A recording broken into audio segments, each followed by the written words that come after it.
Hi friend, David here from Learn Stage Lighting, and today I'm really excited. This is going to be a new, different thing, but I think you'll like it. And I just want to look at my top 5 moving head recommendations for people starting out in stage lighting.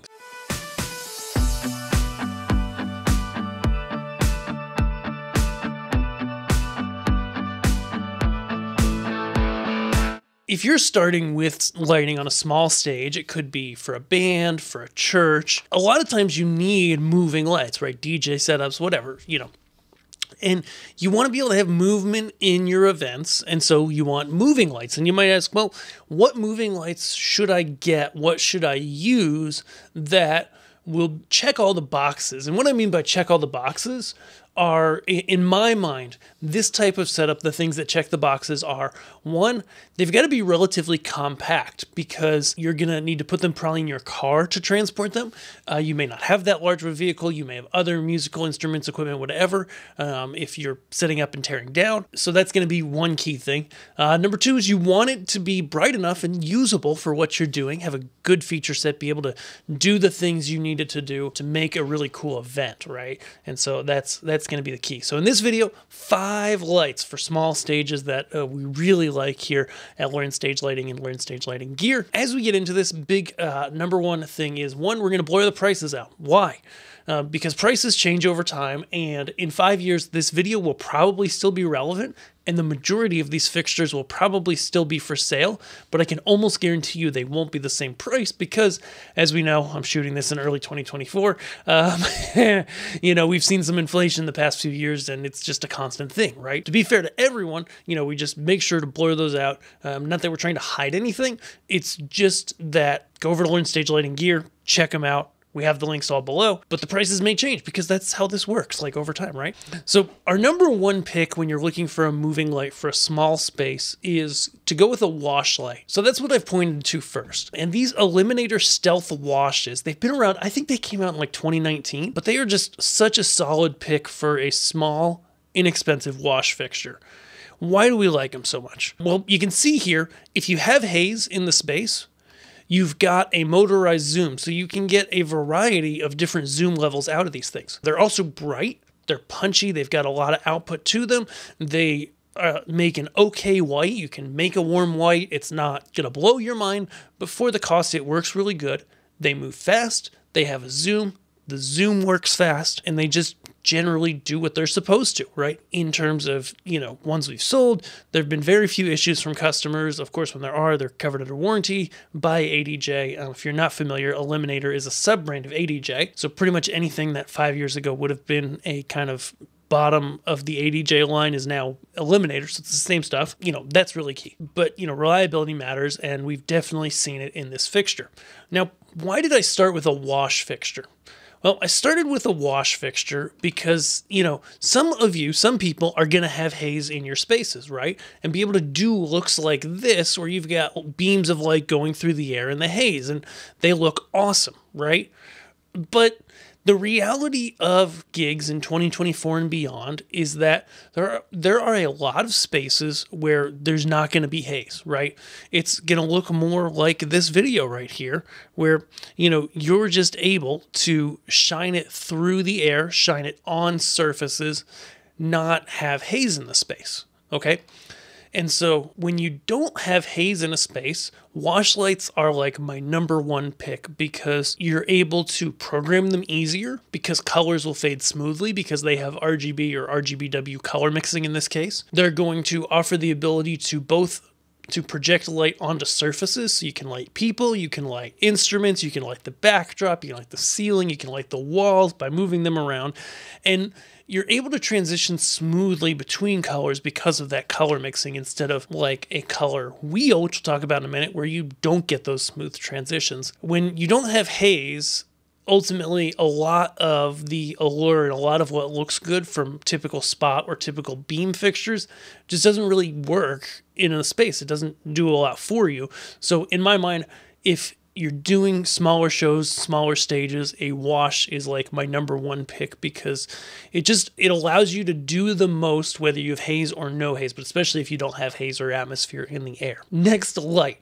of our 5 top moving lights for small stages is the Gamma Nano Beam. So the Nano Beam is a fixture that we asked Gamma for, and they got it for us a number of years ago. And these things have been great for us. They're a similar size to the Stealth Washes, like we said. They just have a really narrow beam and they don't zoom.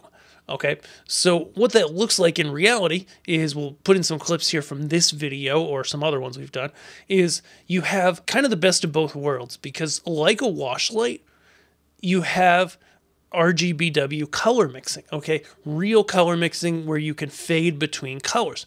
But then you have this tight beam of light that looks epic through the air if you do have atmosphere. I would say if you don't have atmosphere, just skip it. Like, the beams with the RGBW like this one are like just a little bit cheaper than a wash fixture, but you don't get that zoom, so it's just a dot of light kind of chasing around the room, right? Which can look okay, but without atmosphere, it's definitely not worth it. With atmosphere, totally a cool fixture that shines well above its wattage rating, because it's a 2-degree beam. It's super narrow, which means that, I mean, honestly, you could pair this oftentimes with, 150 watt moving head fixtures, and it would keep up really quite well. Not that wattage equals brightness, because it doesn't, but that's just kind of a general benchmark across the market. Next fixture, number 3.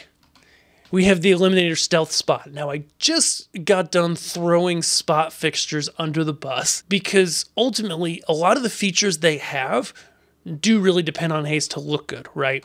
So if we go over to the Stealth Spot page from ADJ, obviously when you have haze, like all these pictures, things like the gobos, the prisms look really good, okay?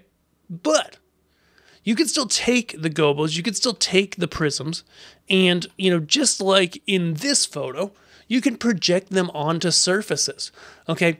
So I would say, spots are kind of a priority B for me after washes, especially when you don't have haze.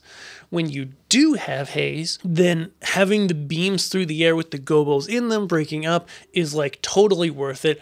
And I usually still go with washes first, just because color mixing versus a color wheel means that you can do smooth transitions through colors. But, if you don't have haze, I would probably not do a spot on stages this small. If you do, though, then you have the ability to get these hazy looks, to make projections onto surfaces, and to have that color wheel where you can have colors in the fixture. You can also do split colors. Oh, darn it. I was hoping I had a good picture of a split color where you're able to be between 2 different colors. And this fixture should do it. And they look really great as well. But again, if you're not often in places where haze is or atmosphere is, then I would honestly skip a spot fixture, because it just, without the haze in the air, it's just kind of like, okay, you get patterns, you can shine at things, and sure, you've got these nice gobo patterns in it. You can shine them on surfaces, and with the prism, it looks really nice, and it can be a nice projection onto a surface, but the fact that you're not in a spot going to have color mixing, but you're going to have a color wheel, means that all those colors get dimmer when you bring them in, number 1. And number 2, it's not a smooth transition. So unless you usually have haze, I usually skip a spot on smaller stages. Okay, number 4. This might be a surprise to you, but if you are in places where using a spot can make sense, something like the Chauvet Intimidator, that's the right word, Scan 360 could be a really awesome fit. Now, don't laugh at me, because if you grew up in the 90s like I did, you think about scanners as something from bowling alleys, right?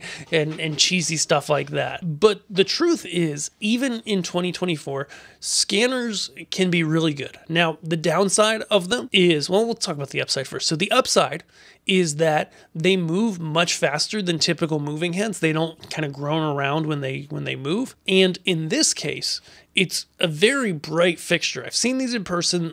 Chauvet doesn't have photometrics on them published, but being a 100-watt LED, they're going to be a bright fixture. And compared to stuff like even the Stealth Washes, which we really like a lot, even with the prism in, these would keep up with the Stealth Washes, and they will, I know, really well. Because one of the things, there's 2 things about scanners that you've got to know.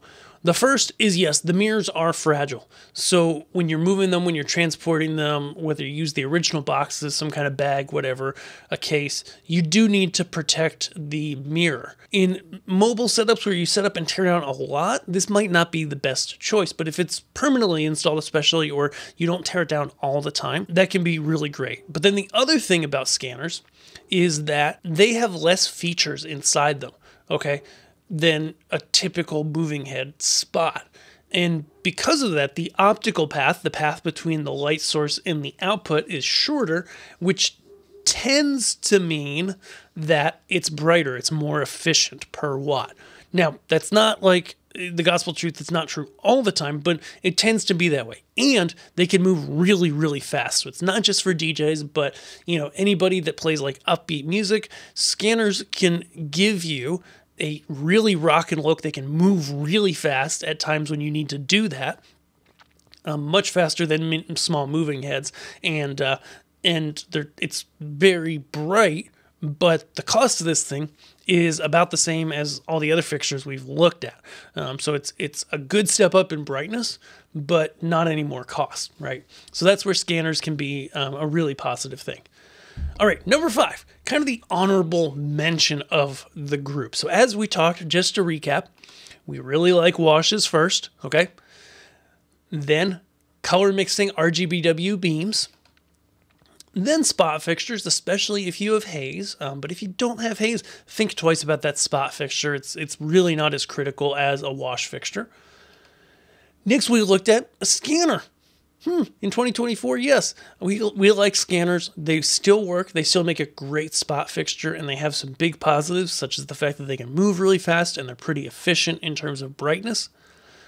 And then last, we've got the Stinger Spot from Eliminator is kind of an honorable mention on here. So what they basically do with this fixture is it's a 30-watt LED, but it's a pretty efficient and bright LED, which, means that you can kind of see here, it's kind of a purplish white, but it punches really bright. It's really quite bright. It also has the ability, so it's basically got, anyways, a 13-degree beam angle. So that's the first thing we look at. Because something like the Stealth Spot here is what is it?